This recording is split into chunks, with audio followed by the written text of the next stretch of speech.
Assalamualaikum warahmatullahi wabarakatuh.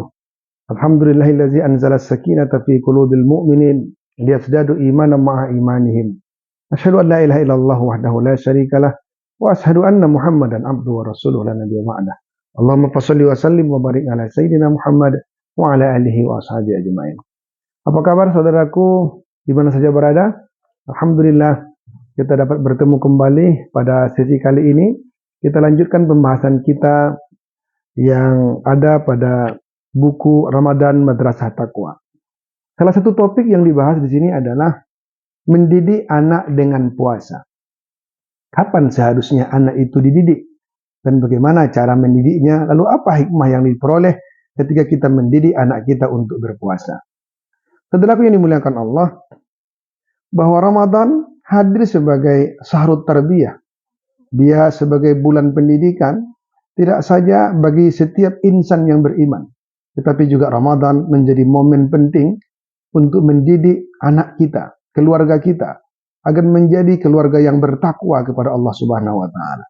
Perhatikanlah perintah Allah dalam Al-Quran kepada para orang tua. Ya ayyuhalladzina amanu qu anfusakum wa ahlikum nara. Wahai orang beriman, pelihara dirimu dan keluargamu dari api neraka. Kataku seakar kata dengan takwa, bermakna al-wiqayah, memelihara, bahwa kita diminta untuk memelihara diri kita dan keluarga kita. Atau dalam artian lain, setiap diri kita dan keluarga kita harus menjadi keluarga yang bertakwa agar kita terhindar dari api neraka. Dan ternyata Ramadan hadir bagi orang beriman supaya dia berpuasa untuk mencapai takwa. Jadi jelaslah bahwa Ramadan ini menjadi momen terpenting bagi orang tua untuk mendidik anaknya berpuasa agar terbentuk sifat takwa, sikap takwa.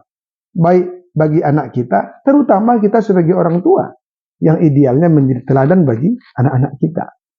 Pertanyaan berikutnya, kapan dimulai mendidik anak ini untuk berpuasa? Saudara yang dimuliakan Allah, kalau kita lihat dalam hadis-hadis Nabi, memang belum ditemukan ya. Saya belum menemukan adanya hadis yang tegas dan jelas kapan anak itu usia berapa disuruh untuk berpuasa. Akan tetapi Rasulullah SAW menegaskan usia 7 tahun hendaklah anak itu disuruh untuk sholat. Muru auladakum bisolah. Ya. Suruh anakmu melaksanakan sholat ketika dia berusia 7 tahun. Iza balagha asharus sinin, kalau sampai 10 tahun maka pukullah. Memahami hadis ini, Abdullah Nasiulwan dalam kitab Tarbiyatul Aulad fil Islam menyebutkan bahwa dari perintah sholat ini, kata beliau, kita dapat menyamakan dengan puasa dan haji. Kita latih anak-anak untuk melakukan puasa jika mereka kuat, dan haji jika orang tuanya mampu. Jadi puasa itu juga bisa dikiaskan, disamakan dengan sholat dalam hal perintah untuk mengajak anak, mendidik anak melaksanakan sholat. Tentu sebelum itu juga bisa kita lakukan. Faktanya juga banyak juga anak-anak kita yang masih usia TK, yang 5 tahun, 6 tahun juga sudah berpuasa. Tetapi di 7 tahun ini, sebenarnya kita mesti melakukan pendidikan itu. Tidak ada lagi tawar-menawar, harus kita latih. Persoalannya sampai atau tidak, tentu sesuai kemampuan. Tapi tetap kita kondisikan, kita ajak, kita latih anak kita untuk melaksanakan puasa. Mudah-mudahan mereka sanggup. Bahkan, kalau Bapak Ibu Saudaraku lihat bagaimana teori perkembangan seorang anak, justru 7 tahun itu dikatakan sudah usia yang cukup matang untuk mengikuti pembelajaran. Oleh karena itulah, kebijakan kita di Kementerian Pendidikan misalnya, bahwa masuk SD itu, sekolah dasar itu di usia 7 tahun. Kenapa demikian? Karena menurut para ahli psikologi, bahwa di usia 7 tahun anak akan dianggap lebih mampu. Secara fisik dia sudah siap, perkembangan saraf dan ototnya juga sudah kuat. Kemudian mereka juga secara mental sudah siap untuk mengikuti pembelajaran sampai siang hari.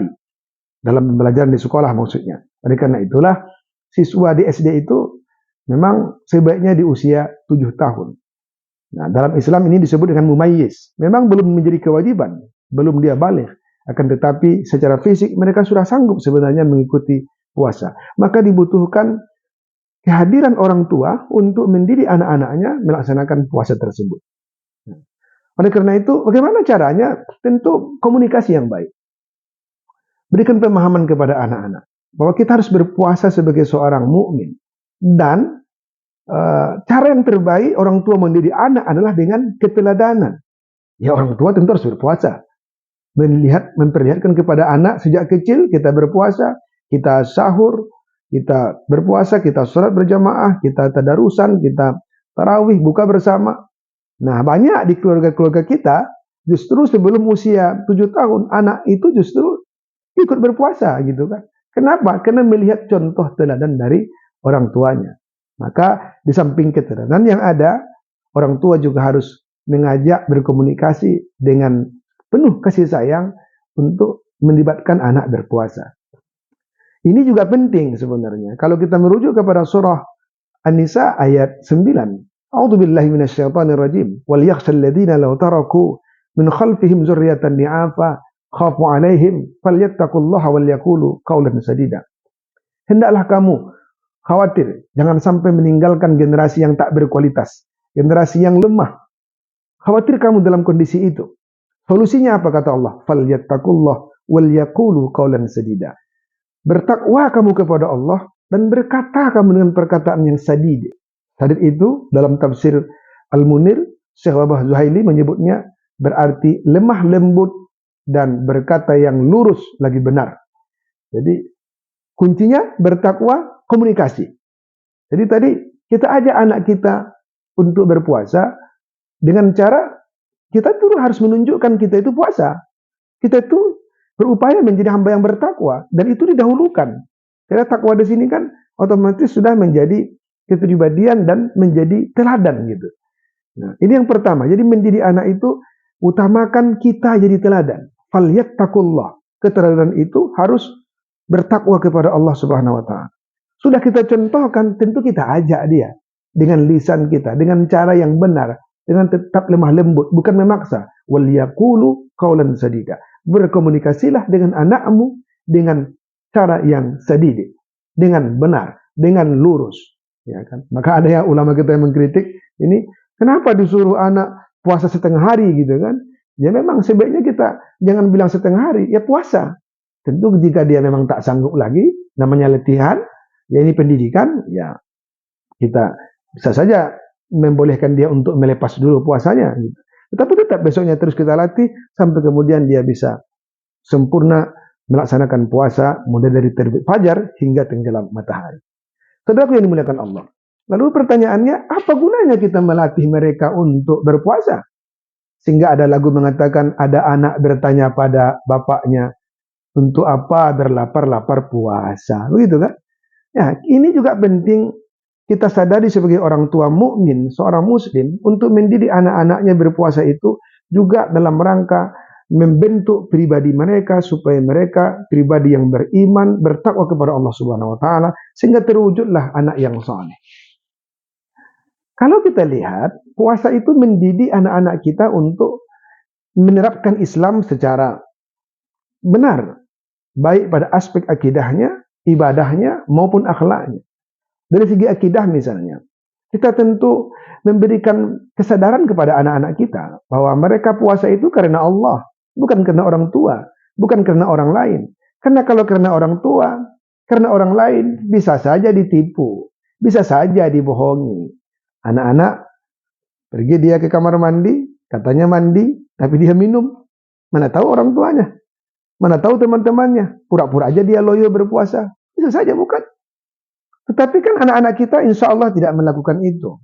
Ya kalau mungkin ada satu dua, menurut cerita teman-teman, saya dulu kecil seperti itu katanya kan. Berarti kan belum matang pendidikan yang diberikan kepada dia.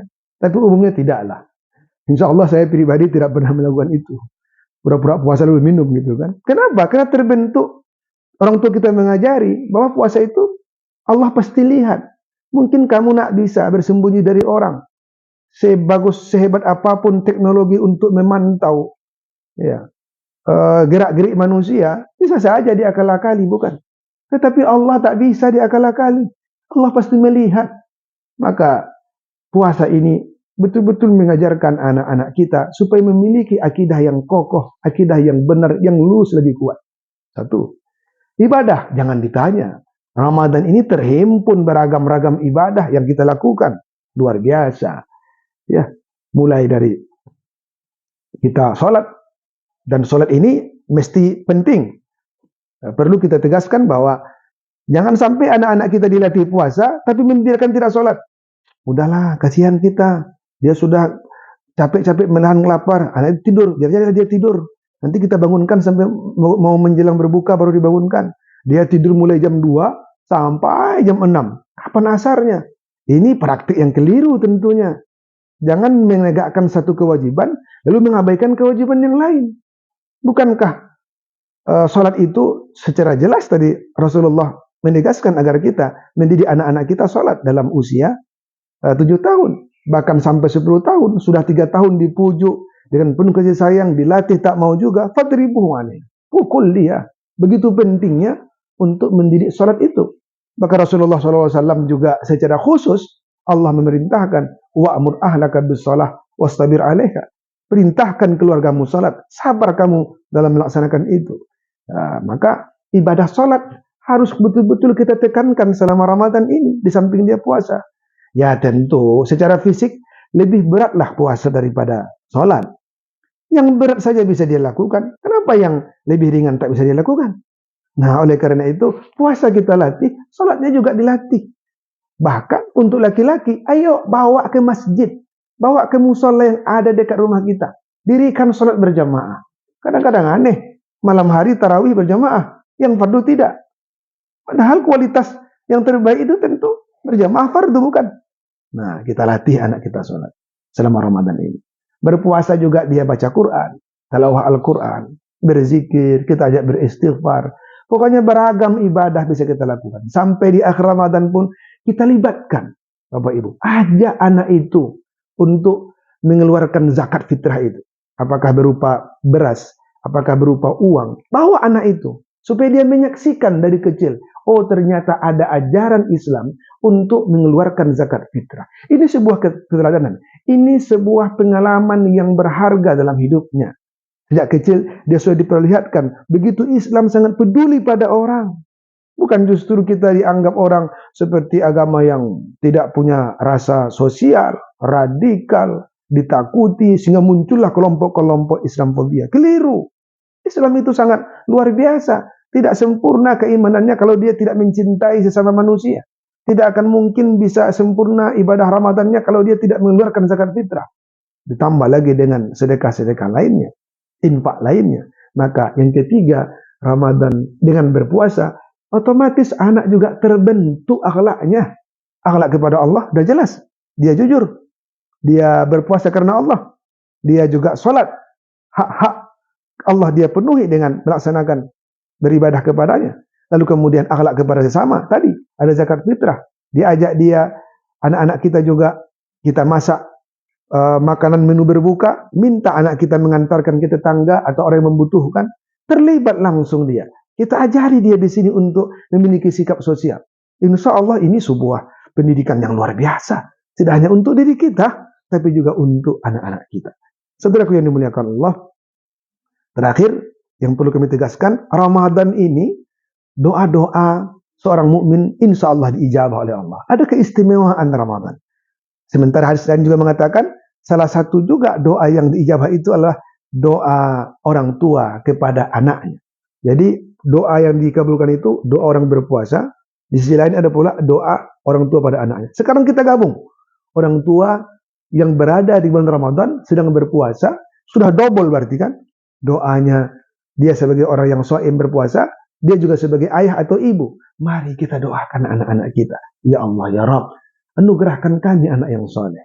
Ya Allah, ya Rabb, berkahilah anak-anak kami. Ya Allah, ya Rabb, berikan kami kekuatan dan kemampuan untuk mendidik mereka menjadi anak-anak yang soleh, beriman, beramal soleh, dan bertakwa kepadamu. Ya Allah, ya Rabb, jadikan kami keluarga yang sakinah, mawaddah, warahmah, keluarga yang soleh. Karena kami yakin, ya Rabb, kami kelak akan engkau kumpulkan di surga ketika kami beriman dan beramal soleh. Jannatu adnin, yadkhuluna wa man shalaha min abaihim wa azwajihim wa dzurriyyatihim. Nanti di surga Aden itu kata Allah akan dikumpulkan orang tuanya, kakek-kakeknya, pasangan suami istri dan anak-anak keturunannya, cucunya di surga Aden. Syaratnya adalah wa man shalaha. Mereka itu orang-orang yang saleh. Ramadan menjadi momen terbaik bagi orang tua. Jangan sia-siakan kesempatan ini. Kita didik anak-anak kita untuk berpuasa dan melakukan praktik-praktik baik dalam hal ibadah maupun akhlak sehingga kita menjadi hamba-hamba yang saleh. Banyak maaf bila taufiq wal hidayah. Wassalamualaikum warahmatullahi wabarakatuh.